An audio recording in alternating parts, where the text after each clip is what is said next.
सर्वे भवन्तु सुखिनः सर्वे सन्तु निरामयाः सर्वे भद्राणि पश्यन्तु मा कश्चित् दुःखभाग् भवेत्।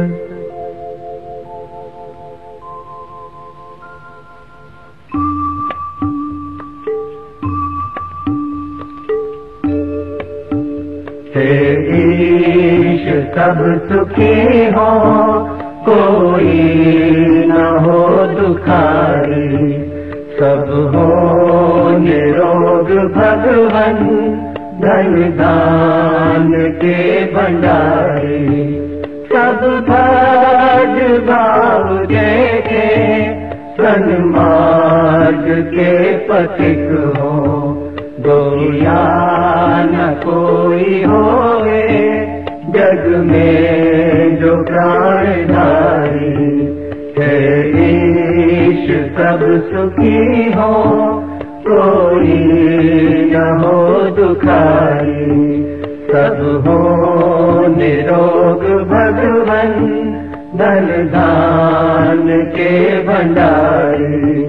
सब भज भाव देखे, सन्मार्ग के पथिक हो, दुखिया न कोई होवे जग में जो प्राणधारी।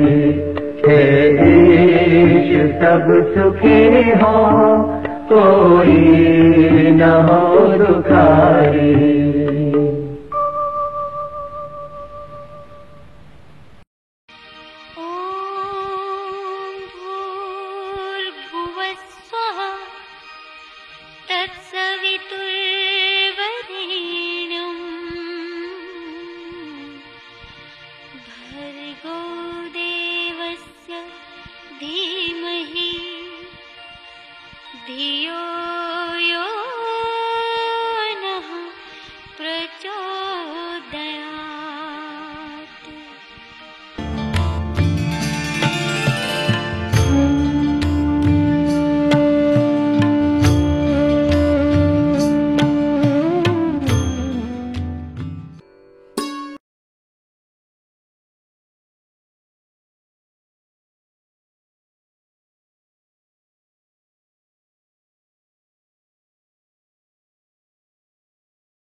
युञ्जन्ति ब्रह्ममरुषं चरन्तं परितस्थुषः रोचन्ते रोचना दिवि।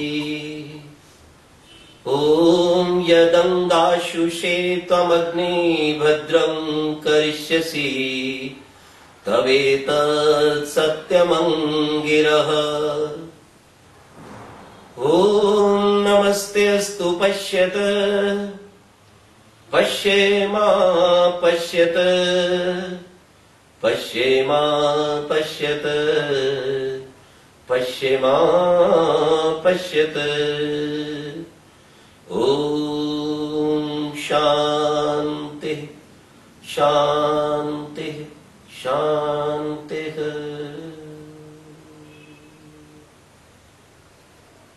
उपस्थित शुद्ध पवित्र आत्माओं, आज हम आपके समक्ष शरीर को स्वस्थ रखने के लिए कुछ व्यायाम की क्रियाएं और योगासनों का प्रदर्शन करेंगे।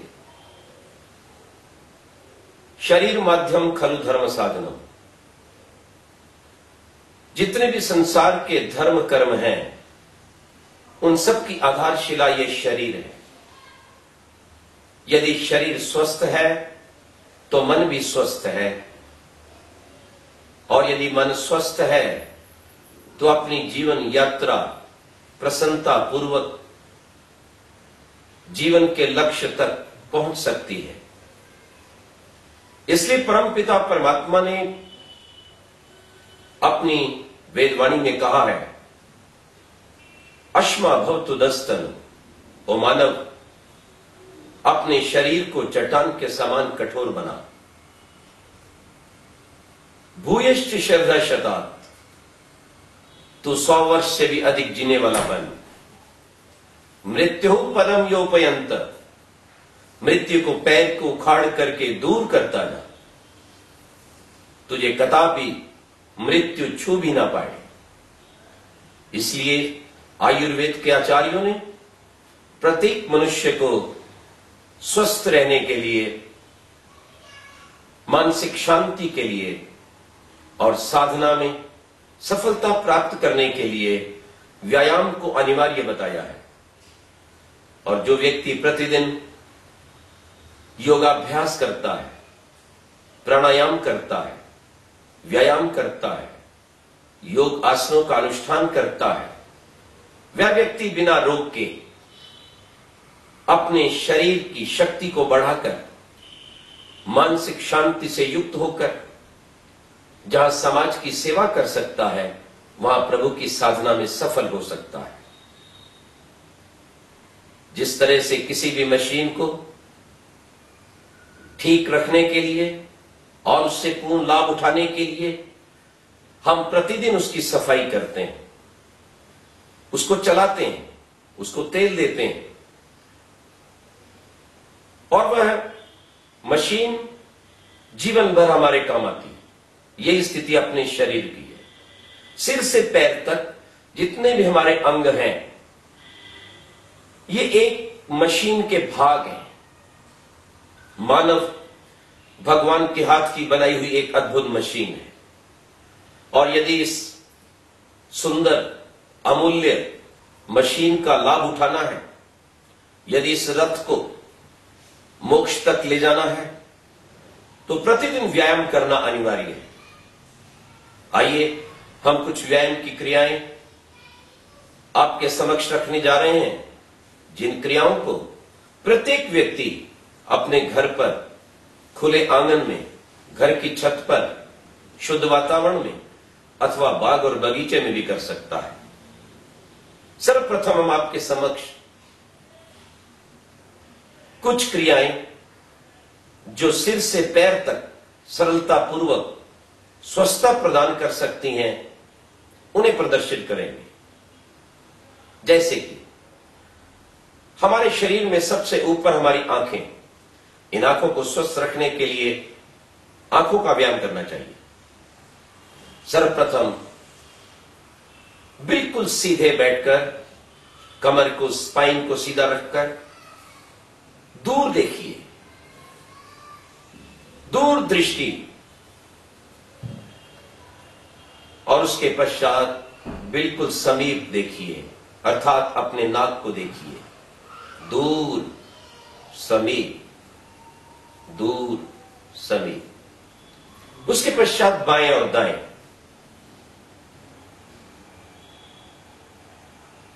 उसके पश्चात आप अपनी दृष्टि को घुमाइए।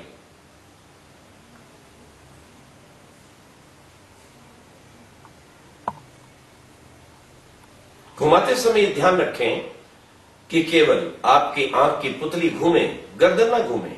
इस तरह से नहीं, अपितु गर्दन को स्थिर रखते हुए आप उसे घुमाएं।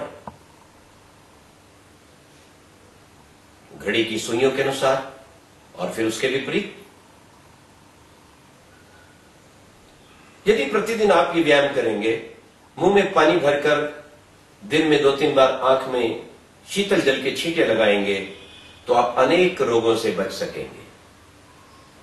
हमारी इस आंखों के पश्चात हमारी नासिका का क्रम आता है।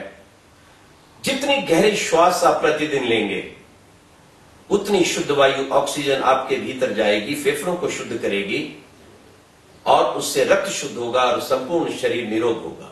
वो लंबे श्वास आप ले सकते हैं, जिसे हम आपको प्राणायाम के मध्य बताएंगे। नासिका के पश्चात हमारे ये मुंह आता है, होठ आते हैं, जिह्वा और गला है। इसके द्वारा भी आप अपने शरीर को स्वस्थ रखने की क्रियाएं कर सकते हैं, जिससे आपका चेहरा सुंदर होगा, गले के रोग नहीं होंगे और आपकी बोलने की वाक शक्ति बढ़ेगी। जैसे कि ये क्रिया, श्वास को भर लेंगे। इससे जिन लोगों की गालें पिचक जाती हैं और आंखें जल्दी खराब होती हैं, उनको बहुत लाभ होगा। और इस हवा को भर के आप अपनी गर्दन को घुमा सकते हैं।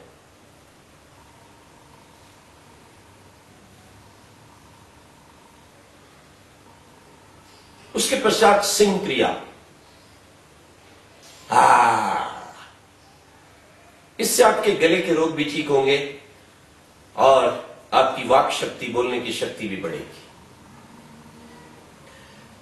हमारे इस वाक शक्ति के पश्चात इस गर्दन की बारी आती है। गर्दन सदा रोगों से बची रहे, पहली बात का यह ध्यान रखें, सदा सीधे बैठने का प्रयास करें। जो लोग अपनी कमर को सीधा रखते हैं, कमर को और उसके साथ साथ गर्दन को सीधा रखते हैं, वो अनेक प्रकार के गर्दन के रोगों से बच जाते हैं। और जो झुककर बैठते हैं, टेढ़ा बैठते हैं, गर्दन को मोड़ के रखते हैं, जहां उनकी कमर अनेक रोगों से युक्त हो जाती है, वहां उनकी गर्दन में भी बहुत से रोग हो जाते हैं और आगे जाकर उनको एक बेल्ट लगानी पड़ती है, बहुत दिक्कत होती है। इसलिए सीधे बैठने का अभ्यास कीजिए। जीवन में आपको कमर की दर्द नहीं होगी और गर्दन का रोग नहीं होगा। और अपनी गर्दन को स्वस्थ रखने के लिए आप इसे घुमाएंगे।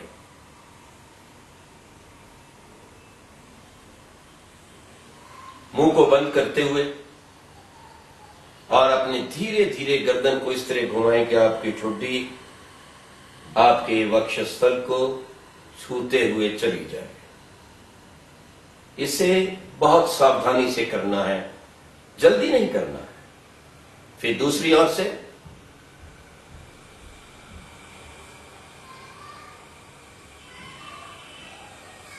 दस बार एक और 10 बार दूसरी ओर, बाएं दाएं,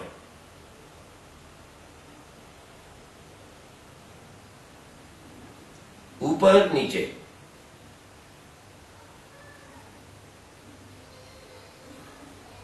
आगे पीछे।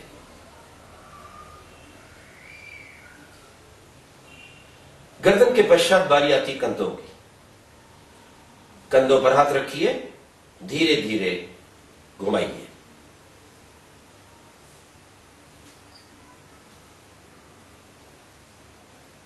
विपरीत दिशा में।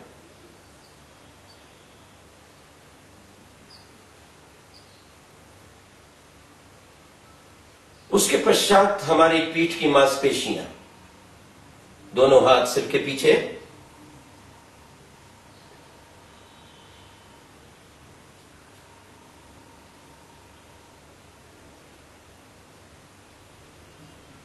पांच से 10 बार तक इस क्रिया को कीजिए। फिर बाएं दाएं,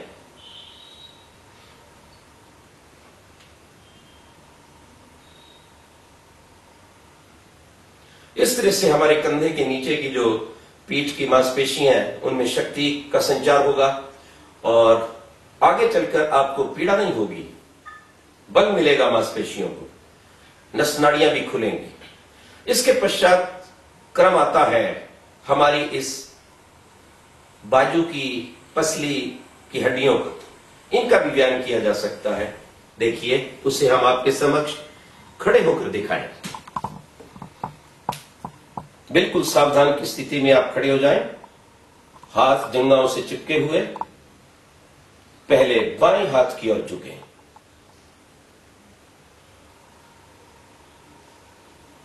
फिर दाएं हाथ की ओर झुकने का प्रयास करें।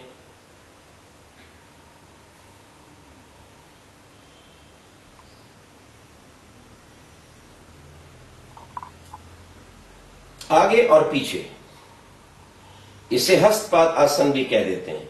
हाथों को पीछे से लाते हुए नीचे, श्वास को छोड़ते हुए अंगूठों को पकड़ सकते हैं, सिर को घुटनों में लगा सकते हैं।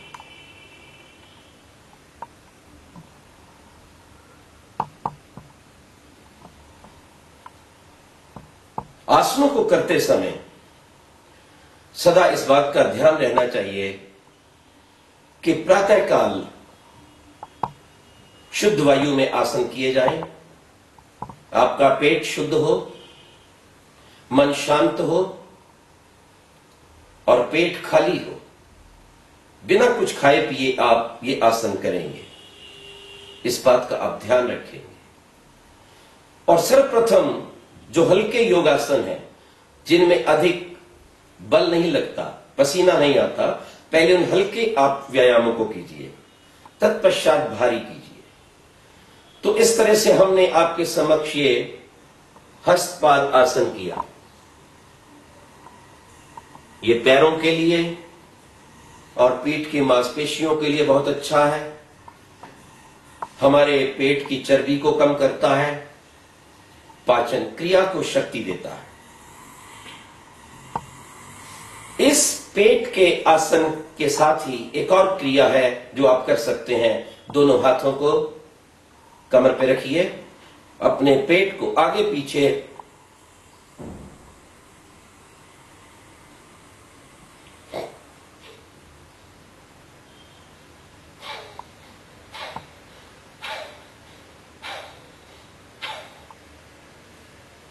जब पेट को पिचकाना हो तो श्वास बाहर, यह ध्यान रखें। और सभी व्यायामों में एक बात का आप ध्यान रखेंगे, जहां भी आपका पेट मुड़ता है वहां श्वास बाहर, जहां भी बल लगता है वहां श्वास भीतर।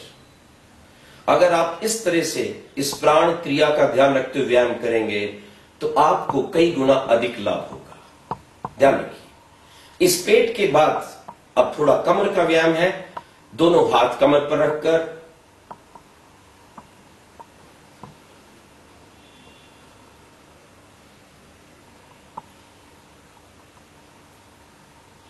ये कर सकते हैं, हाथों को फैलाकर भी कर सकते हैं।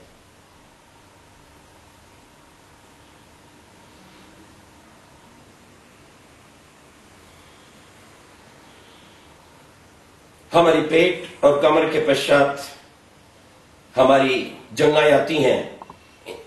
इन जंघाओं के लिए उत्कटासन किया जा सकता है, जो बहुत अच्छा है। और जिस तरह से बच्चे और युवा फुटबॉल खेलते हैं, उस तरह से भी आप इसका प्रयोग कर सकते हैं।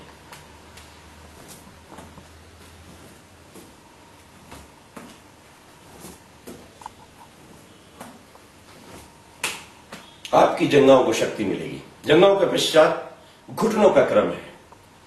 आजकल हम समाज में देखते हैं कि 55-50 वर्ष से ऊपर के अधिकतर लोगों के घुटनों में दर्द प्रारंभ हो जाती है, उठना बैठना भी कठिन होता है। उसका कारण यही है कि बाल्यकाल से आसनों का अभ्यास नहीं किया गया। देखिए, बहुत सरल है ये आसन।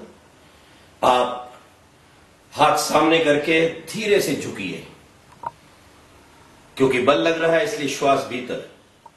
उठिए। इसे हम उत्कट आसन भी कह देते हैं। इसमें दोनों पैरों को खोलकर रख सकते हैं, दोनों हाथ समानांतर।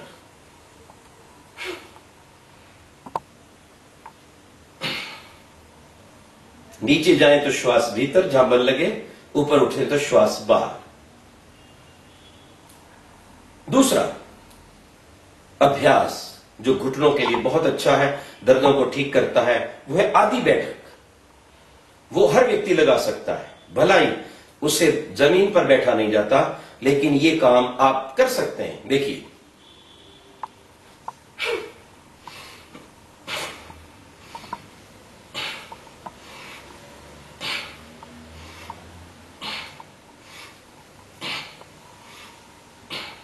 दस 15 20 अपनी शक्ति के अनुसार आप ये बैठकें लगा सकते हैं। कुछ और क्रियाएं देखिए घुटने की, जो आपके घुटनों को सदा शक्ति देंगी और दर्दों से बचाएंगी। सर्वप्रथम दोनों पैरों को खोलकर दोनों हाथ घुटनों पे रखिए,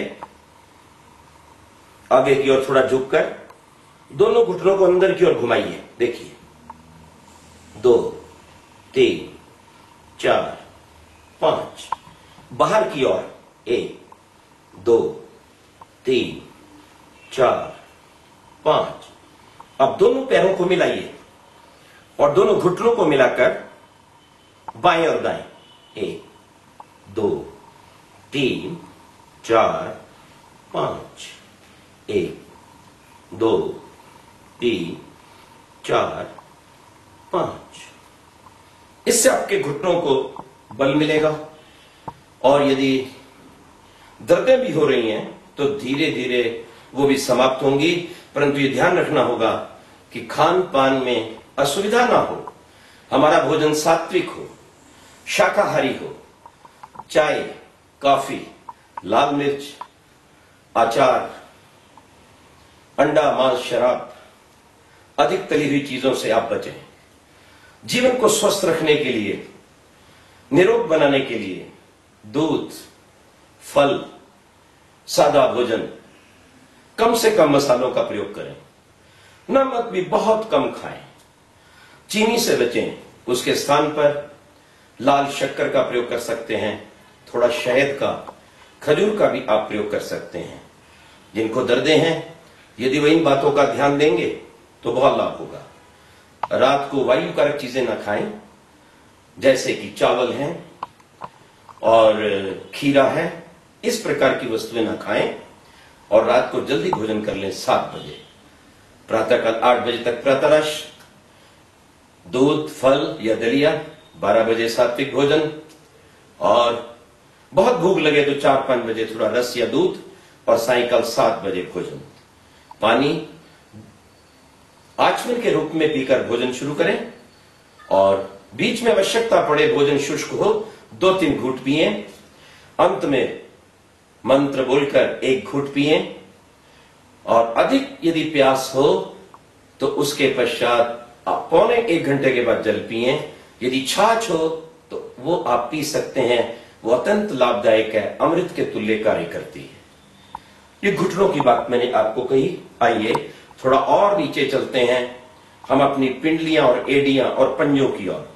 सारे शरीर के भार को अपने पंजों पे उठा दें। एडी मिली हुई, नीचे 1 2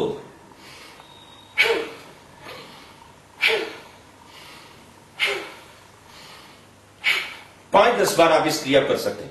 आप एडी के ऊपर पूरा वजन देखिए।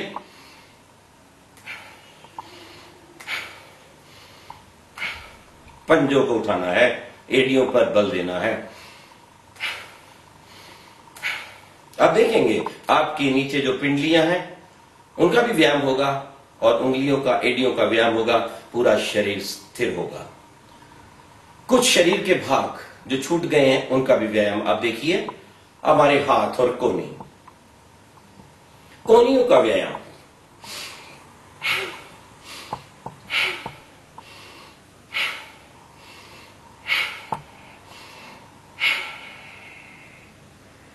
हाथ की कलाई का व्यायाम।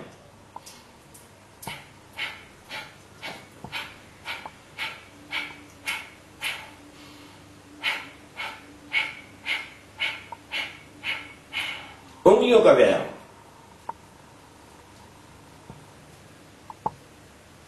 इस तरह से देखेंगे आप कि पूरे शरीर का व्यायाम हुआ। और अब शरीर थोड़ा सा गर्म हुआ तो इसमें 1-2 आसन हम आपको और बताएंगे। ताड़ आसन, जो हमारी कमर को शक्ति देता है, रोगों को हटाता है और बच्चों के शरीर को लंबा करता है। एडी मिली हुई, सावधान की स्थिति में दोनों हाथ जंघाओं के ऊपर, श्वास को भरते हुए हाथों को ऊपर ले जाना।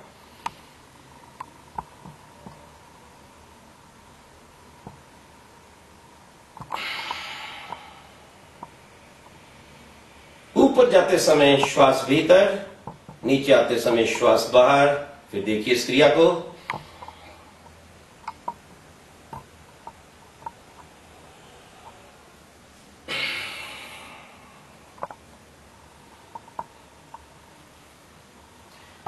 इसे हम ताड़ आसन कहते हैं। एडियां उठी हुई और हाथों के पंजे खिंचे हुए, पूरा शरीर। देखिए इसी में ही शरीर को शक्ति देने के लिए, चर्बी को घटाने के लिए, कोई भी स्थान ना मिले लंबा तो घर पर ही बहुत सुंदर व्यायाम करने के लिए हाथों को ऊपर कीजिए, एडी को उठाइए और यहीं पर ही ताड़ासन में कूदना प्रारंभ कीजिए। देखिए,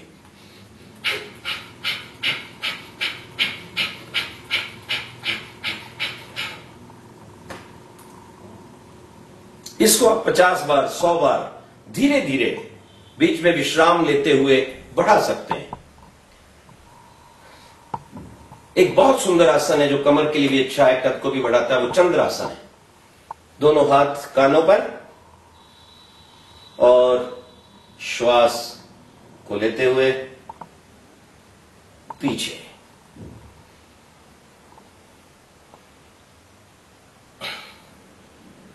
यह भी अपने समय के अनुसार बढ़ाया जा सकता है। त्रिकोणासन, पैर पूरे खुले हुए, पहले एक हाथ को ऊपर उठाया जाएगा, एक, बाईं हाथ की ओर झुकेंगे,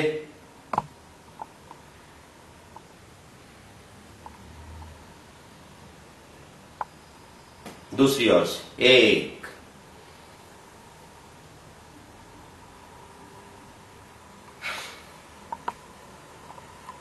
इसमें कुछ क्लिष्ट क्रियाएं हैं, वो युवा लोग कर सकते हैं। हाथ पीछे से पकड़कर श्वास लेकर अपने सिर को घुटनों तक लगाने का प्रयास करना,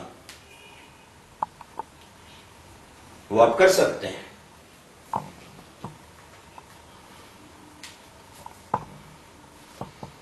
एक आसन खड़े होने के और आपको बताएंगे जो पैरों को शक्ति देता है, पाद हस्तपाद अंगुष्ठ आसन। एक हाथ कमर पर, पैर का अंगूठा सीधे,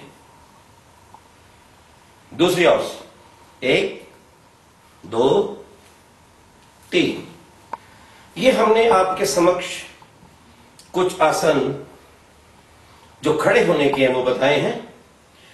अब हम आपके समक्ष कुछ आसन बैठने के बताएंगे। आइए, माताएं बहनें भी प्रतिदिन आसन कर सकती हैं, बीच में 3-4 दिनों को छोड़कर, और प्रत्येक माता बहन को भी प्रतिदिन व्यायाम करना चाहिए, क्योंकि व्यायाम एक अमृत के तुल्य है। व्यायाम में कोई धन नहीं लगता। आप स्वयं अपने स्थान पर बैठकर व्यायाम करके इस महान औषध को, इस रसायन को प्रयोग कर सकते हैं। आइए, अब आपके समक्ष कुमारी डॉक्टर पूर्ति बैठने के कुछ आसन करके दिखाएंगे। आइए, अब आपके समक्ष सर्वप्रथम दिखाया जाएगा तितली आसन। दोनों जंघों को फैलाइए, अपने पैरों की दोनों तलियों को मिलाइए, दोनों हाथों से पकड़िए और दोनों जरा घुटनों को हिलाइए ऊपर नीचे। ये है तितली आसन, बटरफ्लाई। आप अपनी शक्ति के अनुसार थोड़ा थोड़ा अभ्यास बढ़ा सकते हैं। इसमें ही अब आप अपने सिर को अंगूठे में लगाने का भी प्रयास कर सकते हैं।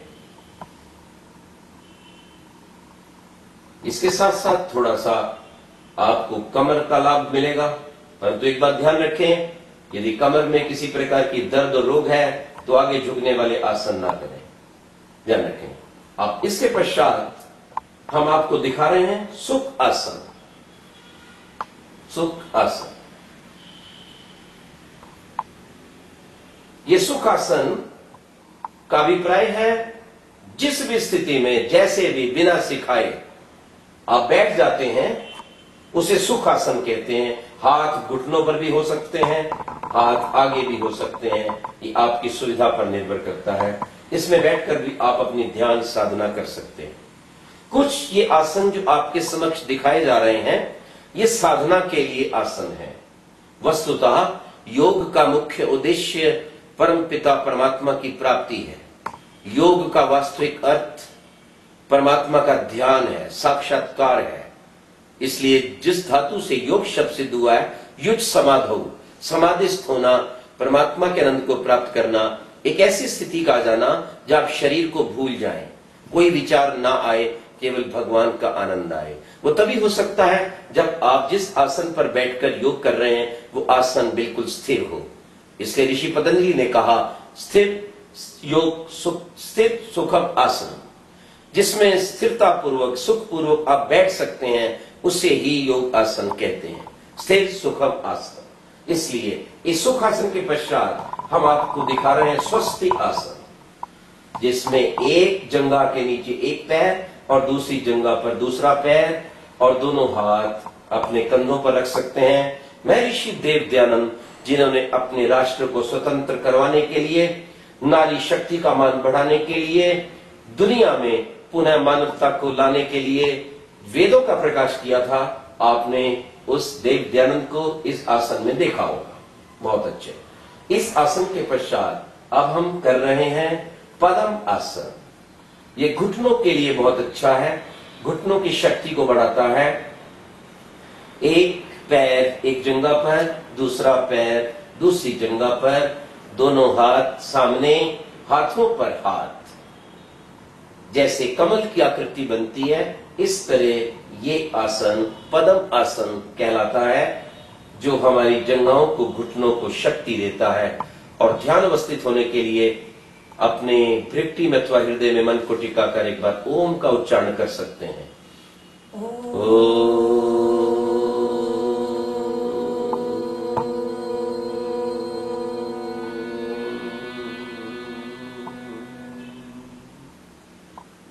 आइए, पद्मासन के पश्चात कुछ और क्रियाएं जो पद्मासन से जुड़ी हैं। एक तो है बद्ध पद्मासन, वो छोटी अवस्था के बच्चे बहुत ही आराम से कर सकते हैं। दोनों हाथों को पीछे से घुमाया जाता है और उन पैरों के अंगूठों को पकड़ा जा सकता है, उसे हम कहते हैं। और वो क्रिया अगर आप कुछ दिनों तक अभ्यास करेंगे तो संभव हो सकती है। अथवा दूसरी इसमें है योग मुद्रा। चलिए, दोनों हाथ पीछे बंधे हुए और आपका सिर आगे जमीन पर लगा हुआ, इसे कहते योग मुद्रा। हाथ ऊपर, सिर जमीन पर, हमारे जंघाओं में नीचे के भाग में पूरी शक्ति, और उसके साथ साथ अनेक पेट के रोगों का निवारण। पेट के रोग होंगे नहीं, पेट बढ़ेगा नहीं, पथरी की भी नौबत नहीं आएगी, वायु नहीं बढ़ेगी। बहुत अच्छे। ये है योग मुद्रा। इसी पद्मासन में एक और क्रिया की जाती है जिसे हम कहते हैं सुप्त पद्मासन। धीरे से हाथों का सहारा लेकर पीछे लेट जाइए, दोनों हाथ अपने छाती के ऊपर नमस्ते करते हुए। यह सुप्त वज्रासन है। इससे भी हमारे पेट को बल मिलता है, शक्ति मिलती है, स्वास्थ्य ठीक रहता है, शरीर स्वस्थ और सुंदर बना रहता है। बहुत अच्छी। वापिस हाथ का सहारा लेकर उसे कीजिए। चलिए, अब इन आसनों के पश्चात आगे जो आसन हम दिखाने जा रहे हैं वह आसन है सिद्ध आसन, जिस पर योगी जन बैठकर के सिद्धियां प्राप्त करते थे। जिस आसन पर बैठकर आप अपने ब्रह्मचर्य की रक्षा कर सकते हैं, यौवन की रक्षा कर सकते हैं। यदि युवक इस आसन को करेंगे तो उन्हें विभिन्न प्रकार के गुप्त रोग, स्वप्न दोष आदि नहीं होंगे, धातु संबंधी रोग नहीं होंगे। देखिएगा सिद्धासन। बाएं पैर की एड़ी पीछे लगी हुई, दोनों जंघाओं के जोड़ पर, मूल पर। दूसरे पैर की एड़ी नीचे वाले पैर के ऊपर, नीचे वाले पैर का पंजा जंघा से ऊपर, दूसरी ओर का पंजा जंघा के अंदर, दोनों हाथ घुटनों पर, मुद्रा की अवस्था में, कमर सीधे, ओम का उच्चारण।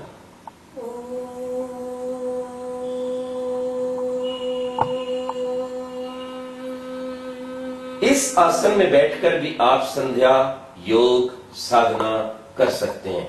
एक और आसन जिस पे मैंने स्वयं बैठकर गत 35 वर्षों से साधना की और मुझे पर्याप्त लाभ हुआ, वो है आर्य सिद्ध आसन। सिद्ध आसन से मिलता जुलता आसन है, बस इसमें अंतर ये है जो पैर हम ऊपर चढ़ाते हैं तो कुछ लोगों को कई बार दर्द होने लगता है दोनों टखनों के मिलने से। उस पैर को भी नीचे रखना है, बस पैर की छोटी उंगली छोटी सी आपकी इससे नीचे दबी हुई और दोनों हाथ या तो घुटनों पर अथवा सामने, किसी भी अवस्था में कमर सीधे। ये आसन भी बहुत लाभदायक है साधना के लिए। और इसमें एक सबसे बड़ा लाभ ये है कि आप जब साधना में बैठेंगे तो पूर्ण रूपेण अपने शरीर से अलग हो जाएंगे। इस आसन में शरीर का पूरा भार बढ़ जाता है, जिसके कारण कहीं भी दर्द नहीं होती, शरीर सोता नहीं। और एक बात और ध्यान रखेंगे आसन करने वाले साधक लोग, जब भी आसन पर बैठें वो आसन जहां शुद्ध हो वहां उसके साथ साथ थोड़ा नरम हो, जिससे कि रक्त की गति ना रुके। बैठते समय ना तो आगे की ओर आइए, कुछ लोग ऐसे बैठ जाते हैं तो आगे का भाग झुक जाता है, टेढ़े नहीं होना है। और गर्दन को भी ऐसे टेढ़ा नहीं करना है, इससे गर्दन का विकार भी पैदा होता है और ध्यान भी नहीं लगता है। दूसरा, पीछे की ओर भी मत ज्यादा झुकिए, नहीं तो पीछे की तरफ से भी हानि हो सकती है। तो ये आसन हमने आपके समक्ष सिद्ध आसन करके दिखाया, आप इसका अभ्यास कर सकते हैं। अगला आसन है वज्र आसन। जैसा नाम वैसा ही गुण, वज्र आसन। देखिएगा, दोनों पैरों के ऊपर और घूम जाइएगा, पूरे पैर दिखाइए, पूरा घूम जाइए। देखिए, दोनों पैरों की पीठ धरती पर चिपकी हुई, दोनों हाथ घुटनों पर। ये वज्रासन पीछे से। अब आगे से देखिए, पूरा घूम जाइए इधर, बहुत अच्छे। दोनों हाथ घुटनों पर, कमर बिल्कुल सीधे। इस आसन में बैठकर आप पढ़ सकते हैं, ध्यान कर सकते हैं। और भोजन के पश्चात यदि आप इस आसन में बैठेंगे तो आपकी पाचन क्रिया बहुत अच्छी रहेगी, भोजन अच्छी तरह डाइजेस्ट होगा, किसी प्रकार का रोग नहीं होगा। और इस आसन में बैठकर पढ़ने वाले बच्चों को कभी जीवन के अंदर कमर का रोग नहीं होगा और उनकी पीठ का पूर्ण विकास होगा, रीढ़ में कभी दर्द नहीं होगी। आइए, इस आसन में भी दो क्रियाएं और हैं। एक है वज्र क्रिया, जिसमें हम दोनों हाथों को पीछे से पकड़ते हैं और अपने सिर को नीचे जमीन पर लगाने का प्रयास करते हैं। बहुत सुंदर।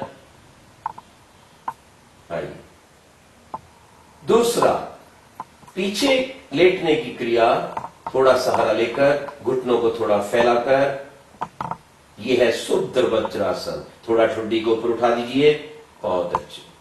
ये सुप्त वज्र आसन है, इससे शरीर का पूर्ण विकास होगा। यदि बच्चे इन आसनों को करेंगे तो उनका पूरा कद बढ़ेगा, आप देखेंगे, और अनेक प्रकार के रोग नहीं होंगे।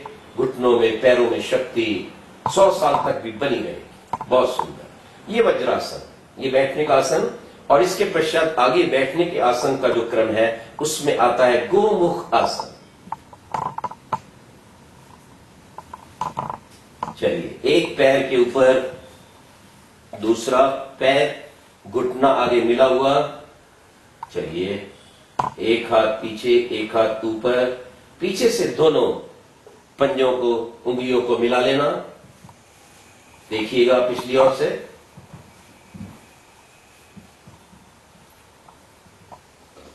बिल्कुल सीधे।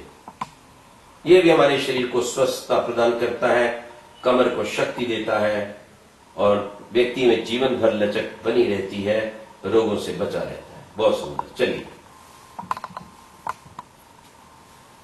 एक आसन जो सबके लिए बहुत लाभदायक है और वर्तमान में आप जानते हैं कि रोग बहुत फैला हुआ है, जिसे मधुमेह कहा जाता है, शुगर का रोग, उससे बहुत लोग आज पीड़ित हैं। तो ये आसन जो हम आपके समक्ष करने जा रहे हैं, अर्धमत्स्येंद्रिय आसन है। ये शुगर वालों को बहुत लाभ देता है। बायां पैर मोड़ लीजिए, बहुत अच्छे। हाँ, बाएं हाथ को घुमाकर घुटने के ऊपर से और दाहिने पैर का अंगूठा पकड़ना और उसके पश्चात अपना दूसरा हाथ घुमाकर और गर्दन उसी ओर। चलिए, अर्धमत्स्येंद्रिय आसन शुगर के लिए अति उत्तम। इसी का दूसरा रूप देखिए, दूसरी तरफ से। अब हमने दाहिना पैर मोड़ा, और दूसरे हाथ से अपने पैर के अंगूठे को पकड़ा, कमर को घुमाया। अर्ध मत्स्येंद्रीय आसन बहुत सुंदर है। चलिए, अब इन आसन के जो हमने बैठने की प्रक्रियाएं बताई हैं, अब इसके पश्चात हम आपको कुछ आसन दिखाएंगे जो पैरों को फैला कर किए जाएंगे। आइए, सर्वप्रथम दोनों पैरों को फैला दीजिए। पश्चिमोत्तान आसन, दोनों एड़ियां मिली हुई, दोनों हाथों को पीछे से लाना और श्वास को बाहर निकालते हुए अपने अंगूठों को पकड़ लेना। पश्चिमोत्तान आसन बहुत ही सुंदर। इससे घुटनों में, जंघाओं में बल जहां बढ़ता है वहां पेट के अनेक रोग शांत हो जाते हैं, पेट की चर्बी नष्ट होती है और भूख लगती है और व्यक्ति सदा स्वस्थ रहता है। एक बार फिर देखिएगा, एक पकड़कर, दूसरी बार श्वास निकालकर घुटनों में सिर लगा दी, दो, बहुत सुंदर, वापिस। चलिए, पश्चिमोत्तान आसन ये बहुत ही अच्छा आसन है। और एक आसन खेल का खेल, आसन का आसन, अकर्ण धनुर आसन। आइए, बाएं पैर को मोड़ के दाहिने पैर के ऊपर रखिए।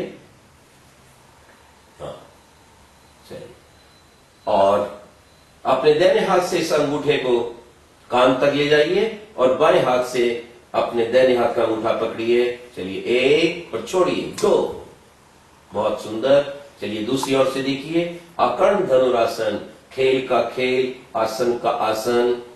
और अपने शरीर का पता चलता है कि शरीर अपना है और हर जोड़ का व्यायाम होने से शरीर स्वस्थ रहता है। अकर्ण धनुर आसन। तो ये आसन, बैठने के आसन आपके समक्ष किए गए। अब आपको हम कुछ आसन लेटने के बताएंगे। पीठ के बल लेटने के आसन देखिएगा। पीठ के बल लेटने के आसन में सबसे पहले है विपरीत मुद्रा। दोनों हाथ सिर के नीचे, घुटने अपने पैरों पर खड़े। चलिए, सर्वप्रथम दोनों कोनी बाईं तरफ और घुटना दाईं तरफ विपरीत दिशा में घुमाएंगे। देखिएगा जिस तरह से आप कपड़े को निचोड़ते हैं। एक, दोनों कोनी, बहुत सुंदर। एक, दो, विपरीत दिशा में, घुटना उधर, कोहनी इधर। इस आसन से आपकी कमर में अद्भुत लचक पैदा होगी और विभिन्न प्रकार के कमर की हड्डी के दर्द नहीं होंगे, शरीर का विकास होगा। अगर प्रातः काल आप की आसन 5-10 बार कर लेते हैं तो पूरा दिन आप स्वस्थ रहेंगे और एक शक्ति से युक्त रहेंगे, आलस्य से बचे रहेंगे। आइए, एक बार और करके दिखाइए। चलिए, दो, चलिए थोड़ा शीघ्रता से, चलिए, एक, दो, बहुत सुंदर, बहुत सुंदर। चलिए, हाँ, इसके पश्चात हम कर रहे हैं सर्वप्रथम जानुशीर आसन। चलिए, घुटने को सिर लगाएंगे। हाँ, पवन मुक्त आसन। पवन मुक्त आसन, एक घुटना पकड़कर बायां, दोनों हाथ और अपने नाक लगाने का अभ्यास, क्योंकि यहां शरीर मुड़ रहा है और इसलिए यहां वायु को बाहर निकालेंगे। एक, दो, दूसरी ओर से पवन मुक्तासन। एक, दो, श्वास निकालते हुए। ये बात नहीं भूलनी है आपको, जहां भी आपका पेट मुड़ता है, शरीर को मोड़ना पड़ता है आगे की तरफ, श्वास बाहर, जहां बल लगता है श्वास। अब दोनों पैरों से करेंगे। शरीर में सबसे अधिक रोग वायु के कारण होते हैं। आयुर्वेद ने बताया है वायु के रोग सबसे अधिक हैं और वायु के रोगों के पकड़ने के कारण उनसे फिर बचना बहुत कठिन है। और ये पवन मुक्तासन आपकी अनेक वायु के रोगों को समाप्त करेगा, घुटनों के दर्द को समाप्त करेगा, पाचन क्रिया को बढ़ाएगा। चलिए, दोनों घुटने पकड़कर, एक, दो, तीन, वापिस, एक बार फिर, एक, दो, श्वास बाहर निकालकर, 3 वापस। अब इसी आसन में हम पवन का झूला बनाएंगे। दोनों घुटनों को पकड़कर चलिए एक बार अपने कमर का भी व्यायाम और झूला बना दीजिए शरीर का। सिर आगे लगे हुए, सिर लगा के रखिए। बहुत अच्छे, बहुत सुंदर। चलिए बस, ये था पवन मुक्त आसन। पवन मुक्त आसन के पश्चात अब हम आगे के आसन आपको जो बताने जा रहे हैं, उसके बीच में एक बात और ध्यान में रखें। जब आप आसन करते करते थोड़ी थकावट का अनुभव करें तो उसमें आप शव आसन कर लें। शव आसन, चलिए शव आसन। शवासन का अर्थ है कि शरीर शव के समान, हाथ पैर गर्दन जहां भी जाती है जाने दीजिए। बिल्कुल केवल अपने श्वास को पकड़ लीजिए, ध्यान केवल श्वास की तरफ। ये आसन जहां थकावट को दूर करता है वहां ये उच्च रक्तचाप को भी नष्ट करता है, पूर्ण विश्राम देता है। तो जब जब व्यायाम करते समय आप थक जाएं तब तक आप इस आसन को कर सकते हैं। सावधान, अगले आसन का नाम है उत्तान पाद आसन। दोनों हाथ की हथेली जमीन की ओर, दोनों पैर मिले हुए, एड़ी मिली हुई, और उसको लगभग 1 फुट ऊपर उठाना। एक, श्वास रोककर, शक्ति लग रही है इसलिए श्वास रुकेगा। 1 2 वापिस, पुनः करेंगे। 1 ऊपर, 2। इस आसन को भी आप 5-10 बार अभ्यास में लाकर अपने शरीर को स्वस्थता प्रदान कर सकते हैं। ये बहुत ही उत्तम आसन है, उत्तान पदासन। इस उत्तान पदासन में हम और आपको एक क्रिया बताएंगे, उत्तान चक्रासन। इसका हमने लगभग गत 35 वर्षों से अद्भुत प्रभाव देखा है। एक व्यक्ति को प्लूर्सी का रोग था, किसी औषधि से नहीं जा रहा था, तब मैंने उस व्यक्ति को, उस सज्जन को ये आसन करवाया था। ये है उत्तान चक्रासन। चलिए, 1 पैर ऊपर, श्वास रोके, 2 घूमना, 1 और वापस।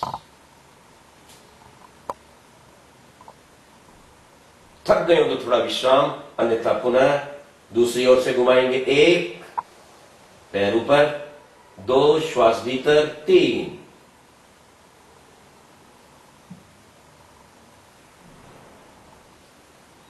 वापस। यह है उत्तान चक्र आसन। ध्यान रखेंगे, उत्तान चक्रासन के पश्चात अब किया जाएगा अर्ध सर्वांगासन। सर्वांगासन में सारे गुण निहित हैं। यह नाम ही बता रहा है कि यह सारे अंगों का व्यायाम करता है, सिर से पैर तक, और मस्तिष्क को शक्ति देता है, थायराइड ग्लैंड को पुष्ट करता है, गले संबंधी अनेक रोग नहीं होते, ब्रह्मचर्य की रक्षा होती है। यदि किसी व्यक्ति की दृष्टि मंद है या कोई विकार है, उसे हम शीर्षासन करने से रोकते हैं, परंतु वे लोग भी सर्वांगासन कर सकते हैं। माताएं बहनें भी आराम से सर्वांग आसन कर सकती हैं, और उसका पहला अभ्यास है अर्ध सर्वांग आसन। चलिए, 1 सावधान, 2 श्वास को रोककर, पैरों को 90 कोण पर, कमर को नहीं उठाना। यह है अर्ध सर्वांग आसन। इसी पर थोड़ा और बल लगाकर हम इसी को सर्वांग आसन में बदल देंगे। चलिए, दोबारा ऊपर उठेंगे सर्वांग आसन के लिए। 1 2 बिल्कुल ऊपर, दृष्टि घुटनों की तरफ, और थोड़ा आगे, और आगे ले जाइए, पैर पीछे, 90 का कोण बन जाए। हाँ, बहुत सुंदर। इस आसन को आप 2 मिनट, 3 मिनट, 4 मिनट तक कर सकते हैं। इस आसन को करते हुए आप मंत्र पाठ कर सकते हैं। धीरे धीरे छोड़ेंगे, वापिस सर्वांग आसन। थोड़ा सा विश्राम शवासन करते हुए अब इसके पश्चात एक बहुत सुंदर आसन हल आसन नाम है। हल आप जानते हैं कि धरती को बहने के काम आता है। हल चलता है, धरती उपजाऊ होती है और मन चाहा अन्न देती है। ध्यान रखें, वही है ये हल आसन। और यदि ये व्यक्ति प्रतिदिन करता है तो उसका निश्चित रूप से शरीर जो है बलवान बनता है और पाचन शक्ति उसकी बढ़ती है और पेट की चर्बी समाप्त होती है। बड़ी सावधानी से चलिए, 1 सावधान, 2 श्वास को रोककर ऊपर उठाइए, 2 3 पैरों को पीछे ले जाइए, हाथ अंदर थोड़ा कीजिए, 3 श्वास रोक सकते हैं और अगर देर तक ये आसन करना हो तो श्वास साधारण स्थिति में चल भी सकता है। बहुत सुंदर, वापिस धीरे धीरे वापिस, बिल्कुल सीधे। ये है आसन हल आसन। अब इस हल आसन के पश्चात पीठ के बल ही करने वाला एक आसन आपको बताएंगे जो हमारे बच्चों के कद को बढ़ाता है, निश्चित रूप से उन्हें लंबा करेगा। जिन भी बच्चों ने बचपन से इस आसन को किया वो लंबे हुए, उसका नाम है चक्र आसन। आइए, 1 दोनों पैरों को मोड़कर और बल घुटनों का पैरों पर, दोनों हाथ घुमाकर कंधों के नीचे, श्वास को रोककर ऊपर सिर को उठाना। चलिए, 2 3 बहुत सुंदर, वापिस।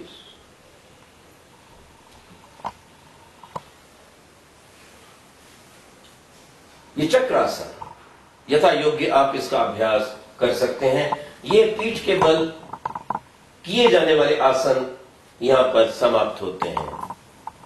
ध्यान रखिएगा, पहले हमने आपको खड़े होने वाले आसन बताए थे, उसके पश्चात बैठने वाले, उसके पश्चात पीठ के बल वाले। अब हम आपके समक्ष दिखाएंगे वे आसन जो पेट के बल किए जाते हैं। चलिए, पेट के बल हो जाइए। पेट के बल किए जाने वाला आसन सबसे पहले है सर्प आसन। दोनों हाथ आगे, बस, कमर सीधी, दोनों पैर के पंजे फैले हुए, थोड़ा आगे हो जाइए, बस, गर्दन ऊपर, बहुत सुंदर। इसी में ही कोनी को उठा करके जब हम करते हैं तो वो बन जाता है भुजंगासन। चलिए, दोबारा ऊपर उठिए, पूरा उठा दीजिए शरीर। 1 पीछे से पैर उठाने का प्रयास करेंगे जितना भी लग सके मिलाकर। चलिए, इसको हम भुजंगासन भी कह सकते हैं। ये कमर संबंधी रोगों को नष्ट करता है, हमारे शरीर को अद्भुत शक्ति देता है, अनेक प्रकार के प्रजनन संबंधी रोगों को भी ये समाप्त करता है। चलिए, जिनको कमर का विकार और दर्द रहता है ये आसन अवश्य किया करें। इस आसन के करने वाला व्यक्ति बूढ़ा नहीं होगा, कुबड़ा नहीं होगा। अधिकतर लोगों को देखा जाता है 50-60 साल के बाद जिनको झुक के चलने की आदत होती है वो कुबड़े हो जाते हैं और धीरे धीरे तीर कमान सा बन जाता है, फिर वो सीधे नहीं हो पाते। तो ये आसन उनके लिए बहुत आवश्यक है। आइए, अगला आसन देखेंगे हम।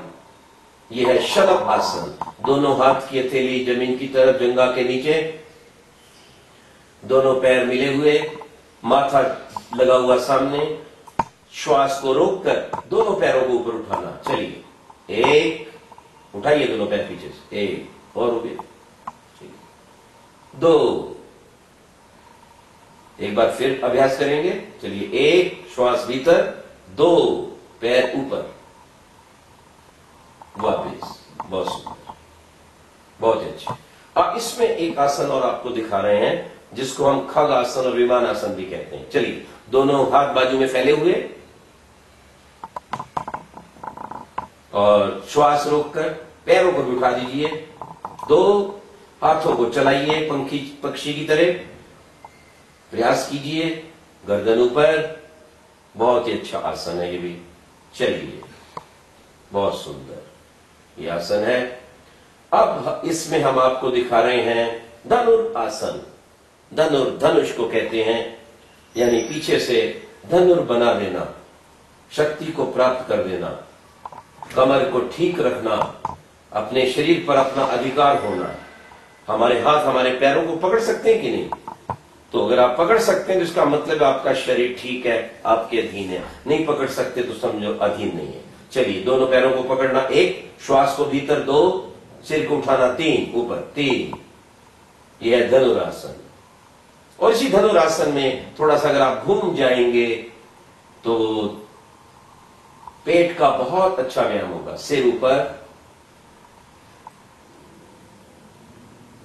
बहुत सुंदर। चलिए, ये था धनुरासन। अब धनुरासन और इन पेट के बल करने वाले आसनों में एक आसन है, थोड़ा कलिष्ठ है लेकिन बहुत लाभदायक है। बच्चे बड़े आसानी से कर सकते हैं, बड़े भी कर सकते हैं। यदि पेट आपका बिल्कुल ठीक है, कभी आपका ऑपरेशन वगैरह नहीं हुआ, तो आप वो आसन कर सकते हैं। उसका नाम है मयूर आसन, मोर आसन। और मोर जानते हैं, कहते हैं कंकर भी चबा जाता है। तो इस आसन के करने वाले की जठराग्नि, भूख इतनी अच्छी बढ़ती है कि वो कभी भी रोगी नहीं होता, कभी उसको अपचन नहीं होती, कभी एसिडिटी नहीं होती। आइए चलिए, मयूर आसन। दोनों हाथ शरीर पर, पीछे पेट के ऊपर अभ्यास करेंगे। सिर आगे, पूरा भार इस पे डाल दीजिए, आगे झुक जाइए। चलिए, हाँ, पीछे और ऊपर उठिए, शरीर को उठाने का प्रयास कीजिए धीरे धीरे। हाँ, थोड़ा और अगर बल लगाएंगे तो यह आसन आप कर सकेंगे। छोड़िए, इसको काटना पड़ेगा। देखिए, पद्मासन के पश्चात उसी का एक भाग है सुपद्म आसन, वो आप देखेंगे। इसी पद्मासन पर हाथों का सहारा लेकर धीरे धीरे नीचे लेट जाइए। दोनों हाथों को जोड़कर अपने वक्षस्थल पर, छाती पर रखिए। और ये बहुत ही अच्छा आसन है। इससे कमर के अनेक रोग समाप्त हो जाते हैं। जो लोग कर सकें उनके लिए बहुत लाभदायक है पद्म आसन। अब आपके समक्ष बहन निधि सूर्य नमस्कार करके दिखाएंगी। आप ध्यान से देखें, उसको भी अपने जीवन में धारने का प्रयास करें और सदा स्वस्थ और सुंदर बने रहें। देखिएंगे सूर्य नमस्कार की सुंदर क्रियाएं। सूर्य नमस्कार में 12 क्रियाएं होती हैं, जिसके द्वारा हम अपने पूरे शरीर का पूर्ण व्यायाम कर सकते हैं। और ये बहुत ही लाभकारी है और बहुत ही आसानी से किया जा सकता है। 1, पहली क्रिया। 2, दूसरी क्रिया। 3, तीसरी क्रिया। 4,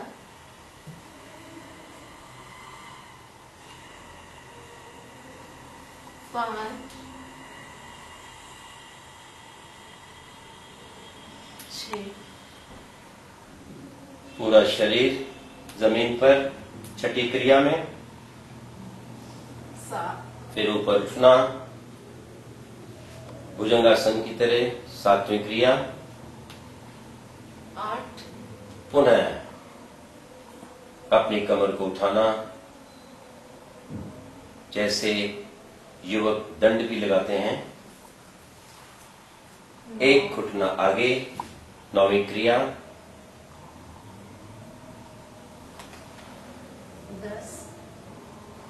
10 हस्त पादासन की स्थिति। 11 चंद्रासन की स्थिति। 12 विश्राम। बहुत सुंदर। आसनों का अभ्यास करने के पश्चात यदि आपको पसीना आ रहा है, गर्मी की ऋतु है, तो थोड़ा विश्राम करने के पश्चात आप स्नान कीजिए। यदि ऋतु शीतल है तो आप स्नान पहले भी कर सकते हैं।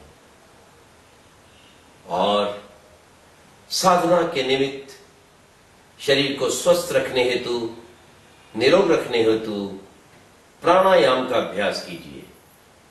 महर्षि पतंजलि ने मूल रूप से 4 प्राणायाम बताए हैं।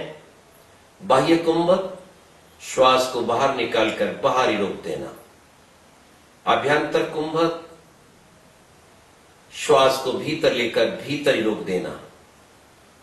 जब बाह्य कुंभक करना तो लगातार उसी प्राणायाम का अभ्यास करना। जब अभ्यंतर कुंभक करना, उसी का अभ्यास करना।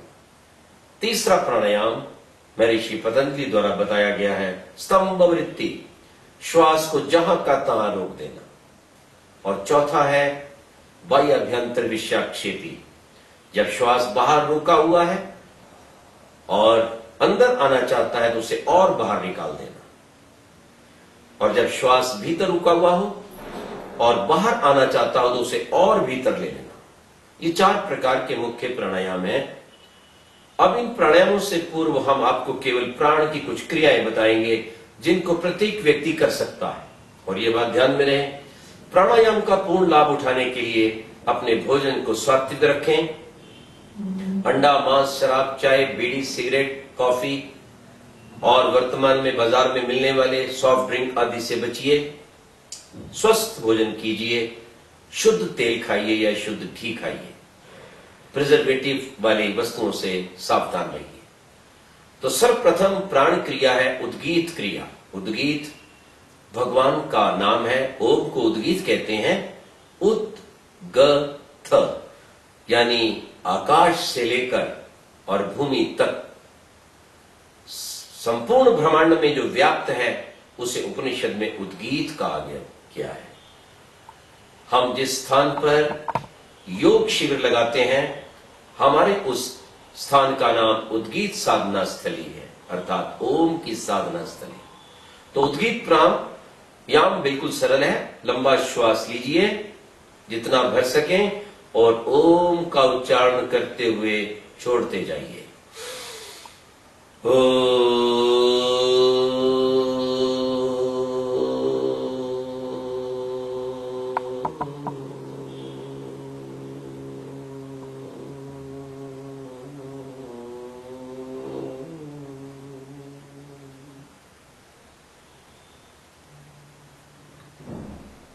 नासिका से श्वास को भरना और ओम कहते हुए छोड़ना। मन या तो भृकुटी में दोनों आंखों के मध्य में लगा रहे अथवा हृदय में लगा रहे, दोनों स्थानों के मध्य में जो कर्क है।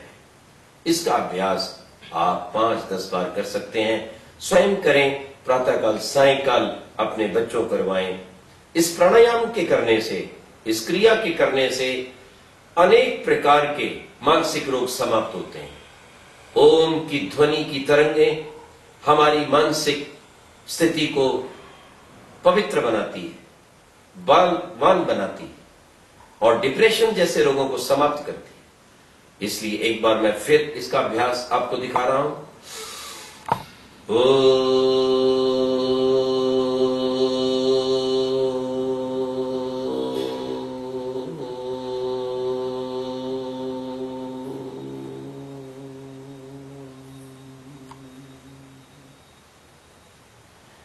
दूसरी प्राण की क्रिया है दीर्घ श्वास लेना।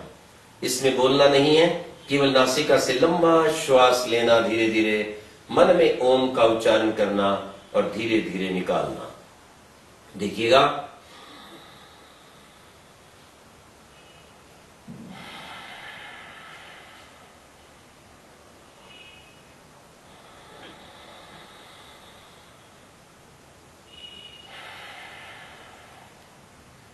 भीतर श्वास भरते समय आपका वक्षस्थल पूरा भर जाए, फेफड़े भर जाएं। बाहर श्वास निकलते समय फेफड़े पिचक जाएं और यहां तक जब पेट को भी आप पीठ की ओर पिचकाएंगे तो पूर्ण श्वास बाहर निकलेगा। इस तरह का प्रतिदिन गहरे श्वास लेने का जो अभ्यास करता है उसे फेफड़े की विभिन्न प्रकार की बीमारियां कभी नहीं होते, उसे रोग कभी नहीं सताता और श्वास रोग आदि जैसे रोग और टीबी जैसे रोग भी समाप्त हो जाते हैं। आइए इसके आगे हम आपको बता रहे हैं बहुत ही सरल वो प्राण क्रिया जिससे अनेक रोग शांत होते हैं, श्वास रोग भी समाप्त होता है। थोड़ा इसी गहरे श्वास लेने को तीव्र करेंगे तो ये भस्त्रिका बन जाएगा।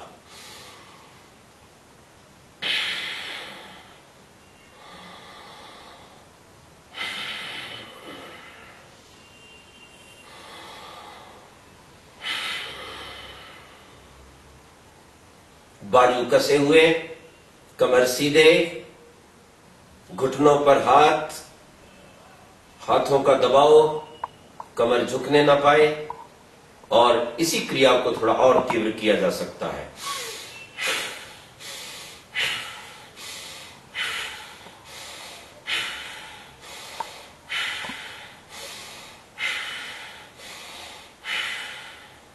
मन में ओम स्वाहा, ओम स्वाहा, मन में इसका ध्यान भी आप कर सकते हैं। आइए थोड़ा और आगे बढ़ते हैं। इस भस्त्रिका के पश्चात एक कपाल भाती। कपाल भाती में केवल श्वास को नासिका से छोड़ना ही है, लेना नहीं है। भस्त्रिका और कपाल भाती में अंतर है। भस्त्रिका में श्वास लिया भी जाता है, छोड़ा भी जाता है, लेकिन कपाल भाती में शरीर को सीधे रखते हुए नासिका से बलपूर्वक श्वास छोड़ देना है और भीतर स्वतः आएगा। देखिएगा।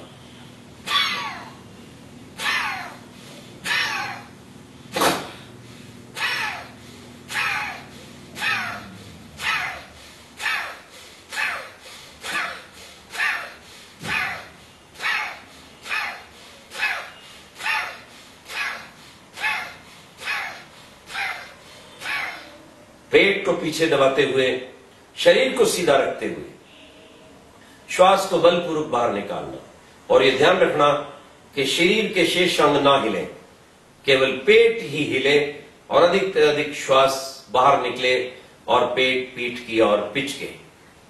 इस कपालभाति के पश्चात जो प्राण क्रिया है वो है सूर्य चंद्र भेदी। हमारा दाहिना स्वर सूर्य स्वर कहलाता है, बायां स्वर चंद्र स्वर कहलाता है। इन दोनों के ऊपर शरीर का स्वास्थ्य निर्भर करता है। जब दाहिना स्वर हम चलाते हैं तो ये उष्णता देता है। जब दाहिने स्वर से आप बार बार श्वास को लेंगे तो आपके शरीर में उष्णता बढ़ेगी, गर्मी बढ़ेगी, याद रखना। इसलिए जब शीत संबंधी रोग सताएं व्यक्ति को, तब उस स्वर का प्रयोग करना चाहिए। तो दाहिने से लेना, बाएं से निकालना। मान लो ब्लड प्रेशर आपका लो हो रहा है, रक्तचाप आपका गिर रहा है, तो आप इसी श्वास से अंदर आप क्रिया करेंगे, अर्थात दाहिने श्वास को भीतर लेंगे दाहिने नासिका के छिद्र से और बाएं से निकालेंगे। देखिएगा।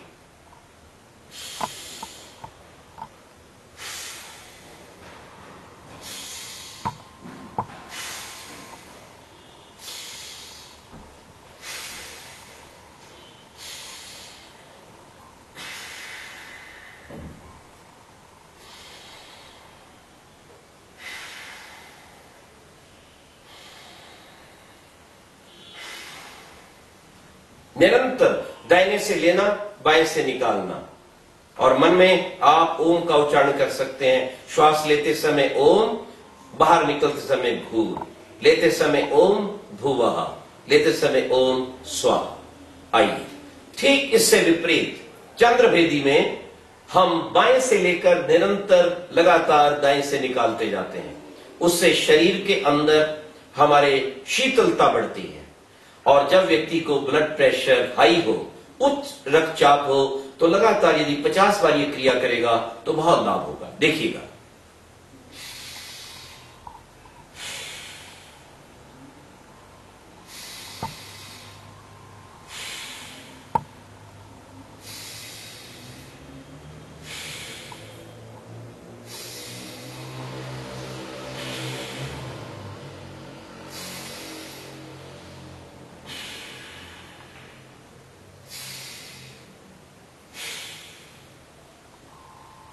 इस सूर्य चंद्रभेदी के पश्चात लोम विलोम। लोम विलोम और सूर्य चंद्रभेदी में अंतर है कि सूर्य चंद्रभेदी में एक ही ओर से लेकर दूसरी ओर निकाला जाता है, परंतु लोम विलोम में जहां से श्वास निकाला जाता है वहीं से लिया जाता है। ध्यान दीजिएगा। बाएं ओर से श्वास लेंगे, दाएं से निकालेंगे, जहां से निकालेंगे वहीं से दोबारा लेंगे। देखिएगा, इन 2 उंगलियों का प्रयोग कीजिए। एक दाहिने नथुने पर एक उंगली रखिए, बाएं से श्वास भरिए,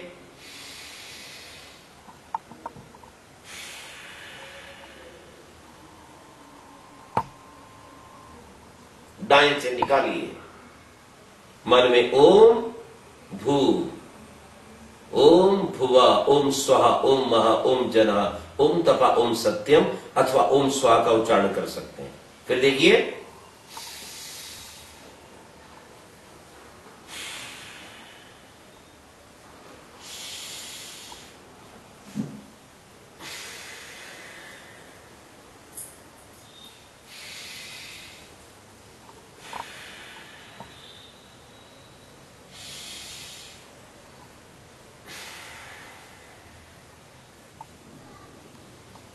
इसका अभ्यास आप बढ़ा सकते हैं 1 minute, 2 minute, 3 minute, 4 minute, 5 minute, अपने शरीर की स्थिति को देखते हुए, शक्ति को देखते हुए, भोजन को देखते हुए। तो आपने देखा, बाएं नथुने से हमने श्वास लिया, दाएं से निकाला, जहां से निकाला वहां से दोबारा लिया, और पुनः बाएं से निकाला, जहां से निकाला फिर पुनः लिया। ये चक्र इस तरह से चलेगा। ये प्राण की क्रियाएं कपालभाति, लोम विलोम शरीर के अनेक रोगों को विनष्ट कर देती हैं, एक अद्भुत शक्ति और तेज प्रदान करती हैं। इसका प्रयोग करके देखिए, प्रातःकाल सायंकाल अवश्य कीजिए, और आप इस प्राण की क्रिया को अपने संध्या के मंत्रों के साथ भी जोड़ सकते हैं। जब आप श्वास अंदर भरते हैं तो आपने एक मंत्र बोल दिया गायत्री का पूरा मन में, फिर जब आपने दूसरी ओर से निकाला उसके बाद शन्नो देवी बोल दी। तो लगभग 2 सेकंड, 2.5 सेकंड तक आपने श्वास को लेना है। उस बीच में मंत्र भी बोल सकते हैं, और फिर उसे वैसे ही निकालना है, दूसरा मंत्र बोलना है। तो संध्या के मंत्रों का पाठ भी हो जाएगा और आपका प्राणायाम भी हो जाएगा। संध्या के मंत्र ना आते हो तो गायत्री का भी अभ्यास किया जा सकता है। आइए, इसके पश्चात एक प्राण की क्रिया है उज्जाई क्रिया। मुंह को बंद करते हुए, कमर को सीधा रखते हुए, नासिका से गले से टकराते हुए इस श्वास को लेना है।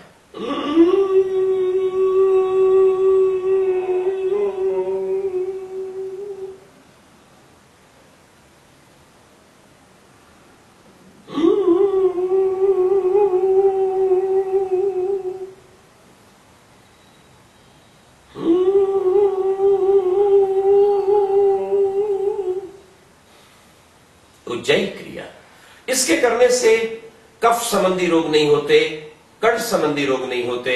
इनका भी अभ्यास आप 5 से 10 बार प्रतिदिन कर सकते हैं। एक अंतिम प्राण क्रिया है जिसमें हम पूरे शरीर को ओम की ध्वनि के द्वारा तरंगित करते हैं। याद रखें, अपने आंखों पर उंगलियां रखिए, कानों से अपने नाक को बंद कर लीजिए, अपने कानों को बंद कर लीजिए दोनों अंगूठों से,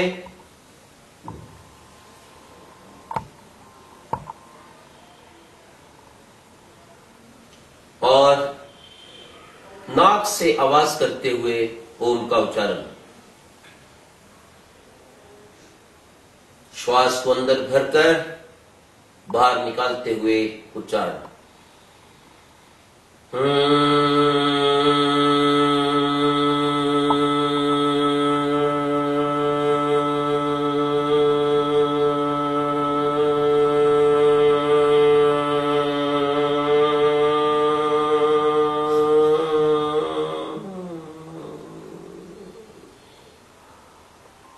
कैसी आवाज आ रही है?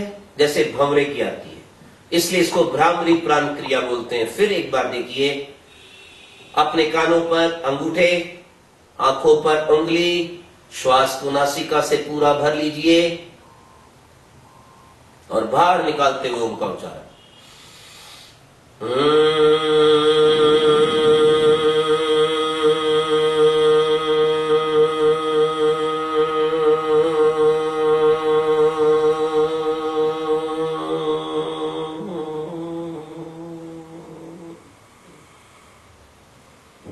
इस प्राण क्रिया को करते समय ध्यान रखेंगे कि आवाज आपकी नासिका से आएगी और ये जो वाइब्रेशन है, ये जो ओम की तरंगे हैं, ये पूरे मस्तिष्क को जागृत करेंगी, विभिन्न प्रकार के रोगों को हटाएंगी, मस्तिष्क की नाड़ियों को खोलेंगी, पूरे शरीर के अंदर एक अद्भुत चमत्कार पैदा करेंगी।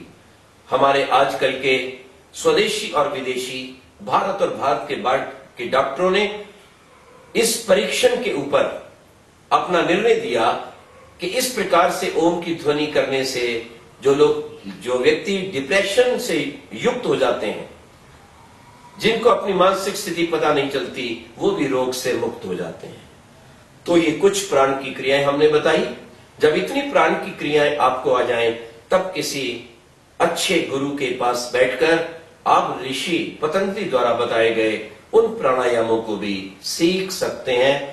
अब हम आपको इतना ही बताना चाहेंगे। विशेष जानकारी के लिए आप संपर्क कर सकते हैं उद्गीत साधना स्थली, पंजीकृत धर्मार्थ न्यास, हिमाचल। हम वहां पर मई में, जून में, अक्टूबर में और फरवरी में भी योग शिविरों को लगाते हैं। आप संपर्क करें, अभ्यास करें, जीवन को स्वस्थ और सुंदर बनाएं। भगवान ने हमें संसार का सबसे सुंदर चोला दिया है और मनुष्य महान कहलाता है। इसलिए महान नहीं कहलाता कि उसके पास बुद्धि है, बुद्धि तो अन्य प्राणियों के पास भी है। मनुष्य इसलिए महान है कि वह अपने जीवन को सात्विक भोजन के द्वारा, पुरुषार्थ के द्वारा, समाज की सेवा के द्वारा, देश की रक्षा के द्वारा, गौ की, गरीब की, अनाथ की रक्षा के द्वारा योग्य बनाकर अपने भगवान की साधना में लगकर अपने जीवन को सफल कर सकता है। इसलिए मनुष्य महान है। जो 5 कार्य करता है वो निश्चित महान है। ओम का ध्यान, वेद का ज्ञान, यज्ञ का अनुष्ठान, संस्कारी संतान, राष्ट्र बलिदान। आइए इसी विधि से प्रतिदिन हम योग की क्रियाएं, प्राण क्रियाएं और अन्य सेवा के कार्य करते हुए जीवन को सफल बनाएं। भगवान सबको सुख, शांति, निरोगता और आनंद प्रदान करें। ओम शांति शांति शांति।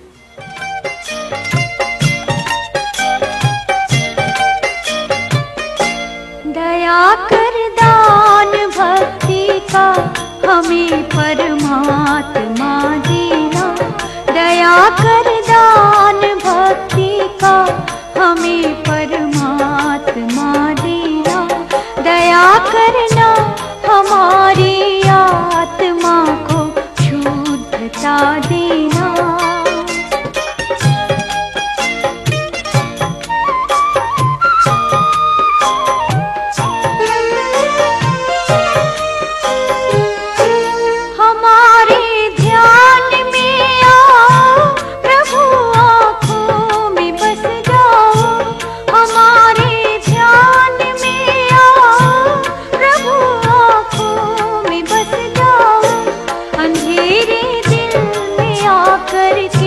परम ज्योति जगा देना। दया कर दान भक्ति का हमें परमात्मा देना।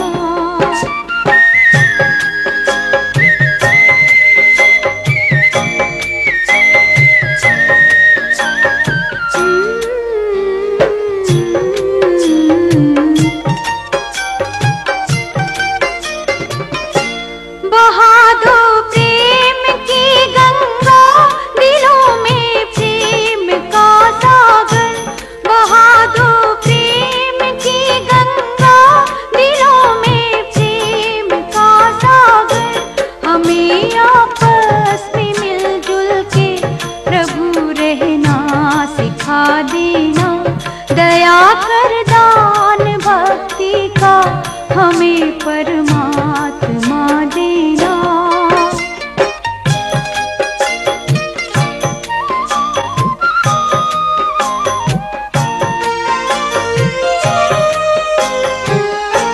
हमारा धर्म हो सेवा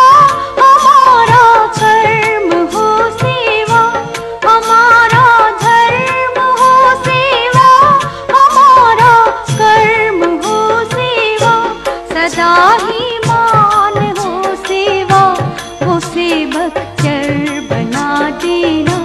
दया कर दान भक्ति का हमें परमात्मा देना।